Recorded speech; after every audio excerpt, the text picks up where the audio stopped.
हर बात पर ताने, हर बात पर ताने, वो हर बार सह जाती है। कष्ट अनेकों सहकर भी वो ससुराल में रह जाती है।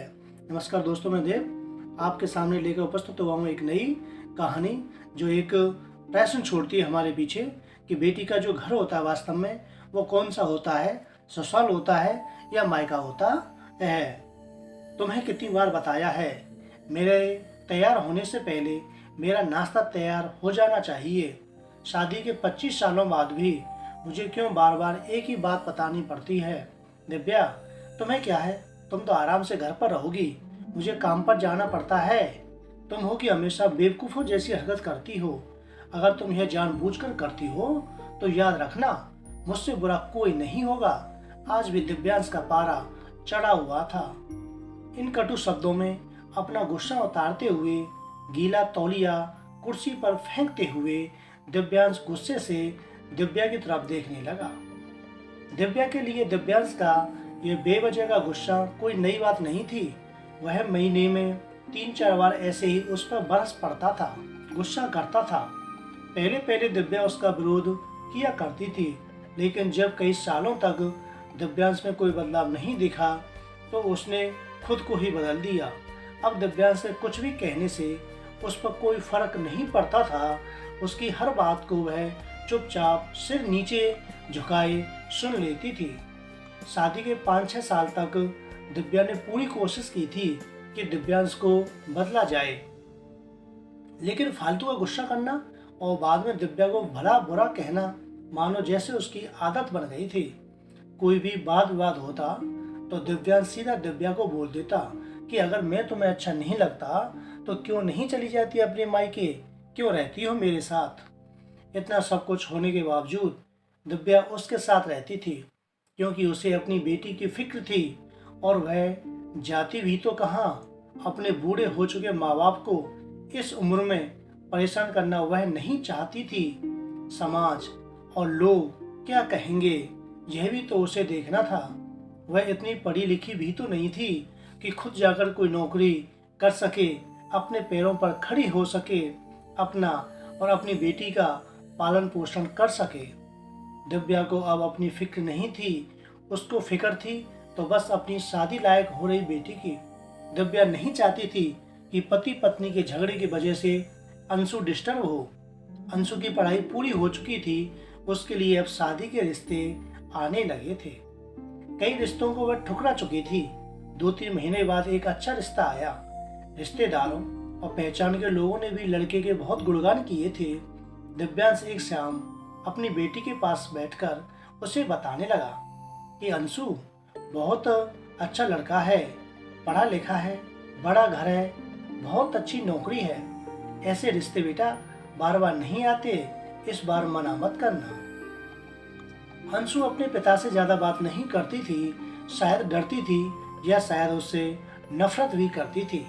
लेकिन आज वो अपनी पूरी हिम्मत इकट्ठा करके बोली, मुझे अभी शादी नहीं करनी है पापा, मैं नौकरी करना चाहती हूँ, खुद अपने पैरों पर खड़ा होना चाहती हूँ। हाँ तो उसमें क्या बड़ी बात है, मैंने लड़के से बात की है, वह तुम्हें किसी बात के लिए नहीं रोकेगा। तुम शादी के बाद भी नौकरी कर सकती हो, वह तुम्हें नौकरी के लिए परमिशन दे देगा। दिव्यांश बोला, मेरा नौकरी करना या ना करना उसकी परमिशन पर क्यों डिपेंड रहेगा पापा। अंशु ने पूछा, मैं कह रहा हूँ ना कि तुम्हें किसी भी चीज़ की कोई कमी नहीं होगी वहाँ पर। ऐसे रिश्ते बार बार नहीं आते, इसे ठुकरा मत, बहुत खुश रहोगी तुम वहाँ। दिव्यांश बोला, पापा क्या मैं उतनी ही खुश रहूंगी जितनी मम्मी इस घर में खुश है। अंशु ने तंज कसते हुए कहा, आज तुम्हारी जवान कुछ ज्यादा चल रही है। दिव्यांश गुस्से से आंखें बड़ी करते हुए बोला, पापा मुझे शादी ही नहीं करनी है, क्योंकि शादी के बाद अगर वह लड़का आपके जैसे निकला तो मैं क्या करूंगी। मुझे आपके जैसा जीवन साथी नहीं चाहिए जो बिना बात के मुझ पर हमेशा चिल्लाए। मुझे कुछ भी अपनी पसंद का लेना हो तो 10 बार सोचना पड़े कि कहीं वह नाराज ना हो जाए। मेरी तबीयत कैसी भी हो उसे परवाह नहीं हो, रोटी थोड़ी सी मोटी बन जाए तो घर सर पर उठा ले, उसकी चेक बुक ना मिले तो मेरा ही दोष निकाले और हर छोटी मोटी बात पर मुझे मायके जाने के लिए कहे। अंशु ने अपना दिल खाली करते हुए पापा से सब कुछ कह दिया। दिव्यांश का गुस्सा सातवें आसमान पर था, लेकिन उसके मुंह से एक भी शब्द नहीं फूट रहा था। वो अंशु की बातें सुन रहा था। अंशु उतना ही बोलकर चुप नहीं हुई। आज पहली बार वह अपने पापा के सामने इतना कुछ बोल रही थी। पापा, आपने माँ के साथ हमेशा गलत व्यवहार किया है, उन्हें हमेशा सताया है। आप अपने ऑफिस का गुस्सा बिना सोचे समझे माँ पर उतार देते हैं। कभी इस बात की भी परवाह भी नहीं करते कि उन्हें कैसा लगता होगा। आपकी बातें सुन सुन माँ ने अपना स्वाभिमान खो दिया है। दिव्यांश आज पहली बार अपने किए व्यवहारों को महसूस कर रहा था। वो इतना ही बोल पाया कि जो तुम्हारा मन है वो करो, मैं तो इतना बुरा हूं ना। अंशु ने पापा का हाथ पकड़ा और बोली, पापा, मुझे सिर्फ एक सवाल का जवाब दे दो। क्या आप चाहेंगे कि मेरा पति आपके जैसा हो? अगर आपका जवाब हाँ है तो कर दीजिए मेरा रिश्ता आज ही, और ना है तो मुझे आत्मनिर्भर बनने दीजिए। दिव्यांश कुछ भी नहीं बोल पाया और वहां से चुपचाप बाहर चला गया। आज उसे दिव्या के सामने जाने में शर्म आ रही थी। चलते चलते उसकी आंखों से आंसू बह रहे थे। उसकी आंखों के सामने खुद के द्वारा किए गए वर्ताव था, उसका चलचित्र घूम रहा था। दिव्यांश ने आज से अपने आप को बदलने का निश्चय किया। अगले दिन से दिव्या ने अपने पति में काफ़ी बदलाव देखा। वह सोचने लगी कि जो हिम्मत अंशु ने दिखाई है, वह हिम्मत अगर मैं पहले ही दिखा देती तो शायद आज परिस्थिति कुछ और होती। अब अंशु पढ़ लिख कर अच्छी नौकरी करने लगी थी और 3 साल बाद उसके लिए एक अच्छा रिश्ता आया और उसकी विदाई पर, बेटा तू हमेशा खुश रहेगी क्योंकि तेरा पति तेरे बाप जैसा नहीं है।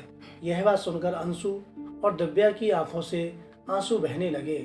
दोस्तों, हमारे समाज में औरतों को भले ही देवी का दर्जा दिया जाता है, लेकिन वह स्वतंत्रता नहीं दी जाती जो उन्हें मिलनी चाहिए, जिसकी वह हकदार हैं। उन्हें बचपन से ही बताया जाता है कि वह पराया धन है। स्कूल से आने में देर हो जाए तो पिटाई मिलती है। मोबाइल पर बातें करते हुए दिख जाएं या खिड़की से झांकते हुए दिख जाएं तो शक किया जाता है। माँ बाप का घर तुम्हारा नहीं है, पति का घर ही तुम्हारा घर है।